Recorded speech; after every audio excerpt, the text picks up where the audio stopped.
An answer to the question, What is Enlightenment? By Immanuel Kant.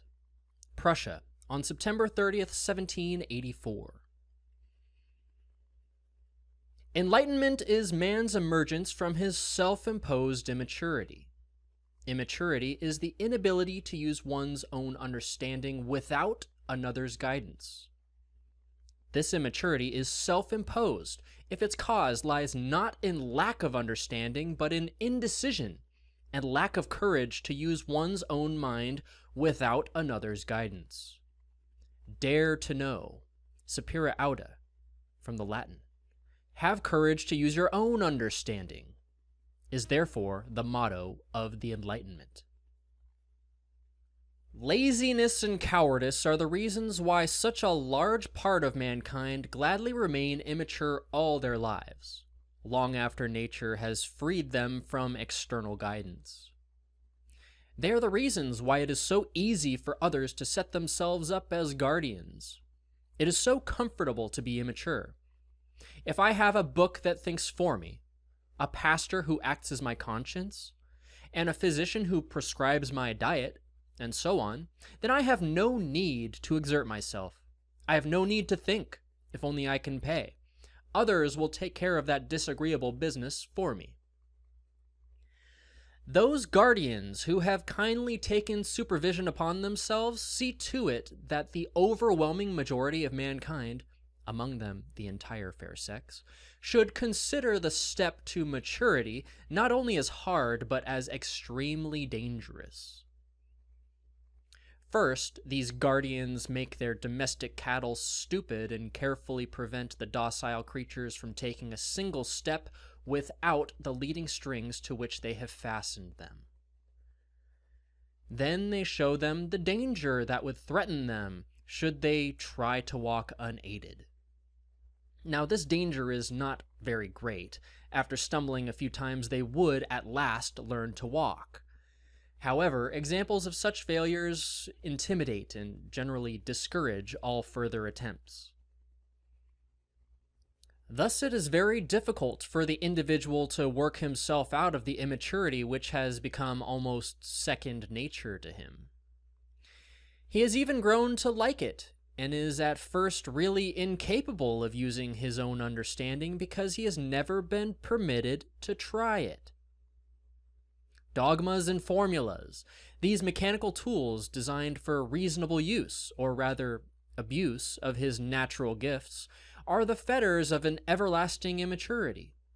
The man who casts them off would make an uncertain leap over the narrowest ditch because he is not used to such free movement. That is why there are only a few men who walk firmly, and who have emerged from immaturity by cultivating their own minds. It is more nearly possible, however, for the public to enlighten itself. Indeed, if it is only given freedom, enlightenment is almost inevitable. There will always be a few independent thinkers, even among the self-appointed guardians of the multitude. Once such men have thrown off the yoke of immaturity, they will spread about them the spirit of a reasonable appreciation of man's value and his duty to think for himself. It is especially to be noted that the public, which was earlier brought under the yoke by these men, afterwards forces these very guardians to remain in submission, if it is so incited by some of these guardians who are themselves incapable of any enlightenment. It shows how pernicious it is to implant prejudices. They will inevitably revenge themselves upon their authors or their authors' descendants. Therefore, a public can achieve enlightenment only slowly. A revolution may bring about the end of a personal despotism or of an avaricious tyrannical oppression, but never a true reform of modes of thought. New prejudices will serve in place of the old, as guidelines for the unthinking masses. This enlightenment requires nothing but freedom, and the most innocent of all that may be called freedom. Freedom to make public use of one's reason in all matters. Now I hear the cry from all sides. do not argue. The officer says, do not argue. The tax collector, do not argue, pay. The pastor, do not argue, believe.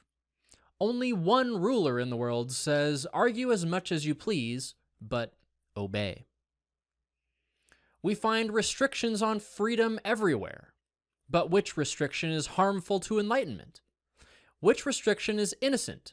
And which advances enlightenment? I reply, the public use of one's reason must be free at all times, and this alone can bring enlightenment to mankind. On the other hand, the private use of reason may frequently be narrowly restricted without especially hindering the progress of enlightenment. By public use of one's reason, I mean that use which a man, as scholar, makes of it before the reading public.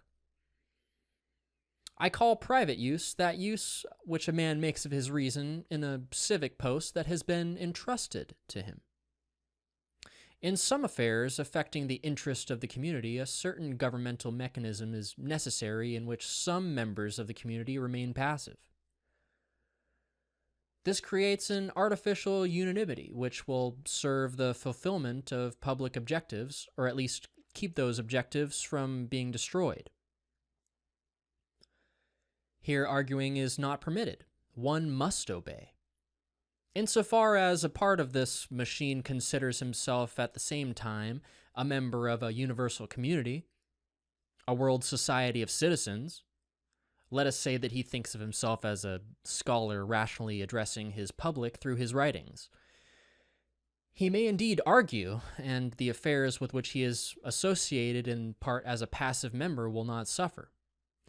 Thus, it would be very unfortunate if an officer on duty and under orders from his superiors should want to criticize the appropriateness or utility of his orders. He must obey.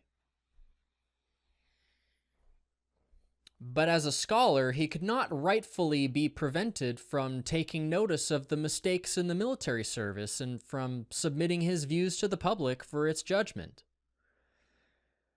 The citizen cannot refuse to pay the taxes levied upon him. Indeed, impertinent censure of such taxes could be punished as a scandal that might cause general disobedience. Nevertheless, this man does not violate the duties of a citizen. If, as a scholar, he publicly expresses his objections to the impropriety or possible injustice of such levies. A pastor, too, is bound to preach to his congregation in accord with the doctrines of the church which he serves, for he was ordained on that condition. But as a scholar, he has full freedom, indeed the obligation, to communicate to his public all his carefully examined and constructive thoughts concerning errors in that doctrine and his proposals concerning improvement of the religious dogma and church institutions. This is nothing that could burden his conscience. For what he teaches in pursuance of his office as representative of the church, he represents as something which he is not free to teach as he sees it. He speaks as one who is employed to speak in the name and under the orders of another. He will say, quote, "Our church teaches this or that. These are the proofs which it employs." End quote. Thus, he will benefit his congregation as much as possible by presenting doctrines to which he may not subscribe with full conviction. He can commit himself to teach them because it is not completely impossible that they may contain hidden truth. In any event, he has found nothing in the doctrines that contradicts the heart of religion. For if he believed that such contradictions existed, he would not be able to administer his office with clear conscience. He would have to resign it. Therefore, the use with which a scholar makes of his reason before the congregation that employs him is only a private use, for no matter how sizable, this is only a domestic audience. In view of this, he, as a preacher, is not free, and ought not to be free, since he is carrying out the orders of others. On the other hand, as the scholar who speaks to his own public, the world, through his writings, the minister in the public use of his reason enjoys unlimited freedom to use his own reason and to think and speak for himself. That the spiritual guardians of the people should themselves be treated as intellectually immature is an absurdity, which would result in perpetuating absurdities. But should a society of ministers, say a church council, have the right to commit itself by oath to a certain unalterable doctrine in order to secure perpetual guardianship over all its members and, through them, over the people? I say that this is quite impossible. Such a contract concluded to keep all further enlightenment from humanity is simply null and void, even if it should be confirmed by the sovereign power, by parliaments, and the most solemn treaties. An epoch cannot conclude a pact that will commit succeeding generations, prevent them from increasing their significant insights, purging themselves of errors, and generally progressing in enlightenment.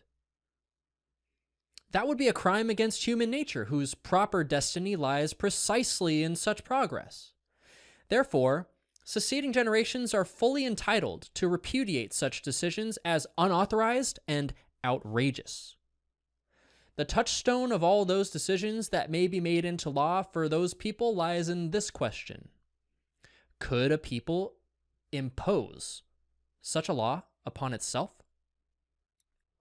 Now, it might be possible to introduce a certain order for a definite short period of time in expectation of a better order. But while this provisional order continues, each citizen, above all each pastor acting as a scholar, should be left free to publish his criticisms of the faults of existing institutions. This should continue until public understanding of these matters has gone so far that, by uniting the voices of many, although not necessarily all scholars, reform proposals could be brought before the sovereign to protect those congregations which had decided according to their best lights upon an altered religious order, without, however, hindering those who want to remain true to the old institutions.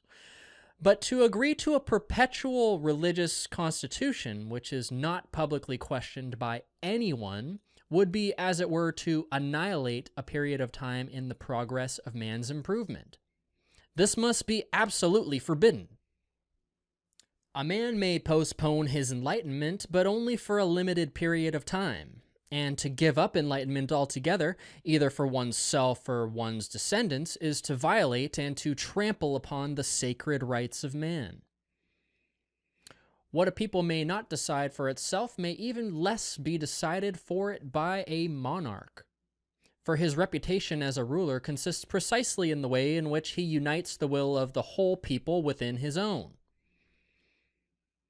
If he only sees to it that all true or supposed religious improvement remains in step with the civic order, he can for the rest leave his subjects alone to do what they find necessary for the salvation of their souls. Salvation is none of his business. It is his business to prevent one man from forcibly keeping another from determining and promoting his own salvation to the best of his ability. Indeed, it would be prejudicial to his majesty if he meddled in these matters and supervised the writings in which his subjects seek to bring their religious views into the open, even when he does this from his own highest insight, because then he exposes himself to the reproach, Caesar non est supra grammaticos. Translated from Latin to English, that means, Caesar is not above grammarians. It is worse when he debases his sovereign power so far as to support the spiritual despotism of a few tyrants in his state over the rest of his subjects. When we ask, are we now living in an enlightened age? The answer is no, but we live in an age of enlightenment. As matters now stand, it is still far from true that men are already capable of using their own reason in religious matters confidently and correctly without external guidance. Still, we have some obvious indications that the field working toward the goal of religious truth is now opened. What is more, the hindrances against general enlightenment or the emergence from self-imposed immaturity are gradually diminishing. In this respect, this is the age of enlightenment. and the century of Frederick the Great. A prince ought not to deem it beneath his dignity to state that he considers it his duty not to dictate anything to his subjects in religious matters, but to leave them complete freedom. If he repudiates the arrogant word tolerant, he is himself enlightened. He deserves to be praised by a grateful world and posterity as the man who was the first to liberate mankind from dependence, at least on the government. And let everybody use his own reason in matters of conscience. Under his reign, honorable pastors, acting as scholars, and regardless of the duties of their office, can freely and openly publish their ideas to the world for inspection, although they deviate here and there from accepted doctrine. This is even more true of every person not restrained by any oath of office. This spirit of freedom is spreading beyond the boundaries of Prussia, even where it has to struggle against the external hindrances established by a government that fails to grasp its true interest. Frederick's Prussia is a shining example that freedom need not cause the least worry concerning public order or the unity of the community. When one does not deliberately attempt to keep men in barbarism, they will gradually work out of that condition by themselves. I have emphasized the main point of Enlightenment, man's emergence from his self-imposed immaturity, primarily in religious matters, because our rulers have no interest in playing the guardian to their subjects in the arts and the sciences. Above all, immaturity in religion is not only the most harmful, but the most dishonorable. But the disposition of a sovereign ruler who favors freedom in the arts and sciences goes even further.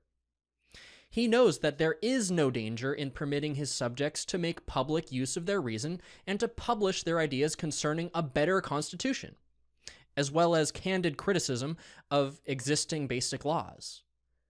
We already have a striking example of such freedom, and no monarch can match the one whom we venerate. But only the man who is himself enlightened, who is not afraid of shadows, and who commands at the same time a well-disciplined and numerous army as guardian of public peace, only he can say what the sovereign of a free state cannot dare to say. Quote, "Argue as much as you like, and about what you like, but obey." Thus, we observe here, as elsewhere in human affairs, in which almost everything is paradoxical. A surprising and unexpected course of events.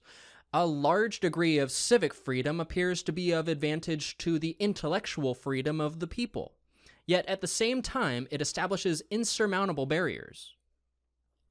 A lesser degree of civic freedom, however, creates room to let that free spirit expand to the limits of its capacity. Nature, then, has carefully cultivated the seed within the hard core, namely the urge for and the vocation of free thought. And this free thought gradually reacts back on the modes of thought of the people, and men become more and more capable of acting in freedom. At last, free thought acts even on the fundamentals of government, and the state finds it more agreeable to treat man, who is now more than a machine, in accord with his dignity.